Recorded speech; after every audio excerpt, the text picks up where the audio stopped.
دخل واحد على إمامنا الرضا عليه السلام، قال له يا ابن رسول الله؟ قال نعم. قال له هذا جدك محمد، ليش يقولوا له أبا القاسم؟ النبي قال له كان عنده ولد اسمه قاسم، قالوا له أبو القاسم. هذا تدرون ايش قال الإمام؟ قال له يا ابن والله الرواية هالشكل، راجعوها الليلة تأكدوا منها، مصدر وأعطيت بعد أنا شو أسوي؟ قال له يا ابن رسول الله هل تراني أهلا للزيادة يولا؟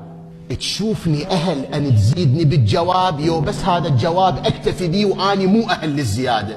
الإمام قال له أنت أهل للزيادة. قال له زدني إذن. ليش النبي قال له لا أبو القاسم؟ الإمام الرضا قال له النبي قال أنا وعلي أبوا هذه الأمة يوم ما قال. قال له قال له فإذا علي أبو والنبي شنو؟ أبو. ثم استدرك الإمام الرضا عليه السلام قال له زين أبوة محمد تغطي علي بن أبي طالب في زمن محمد يوم ما تغطي، يعني النبي كان أبو للأمة وهم أبو إلمن الأمير المؤمنين. قال له صحيح.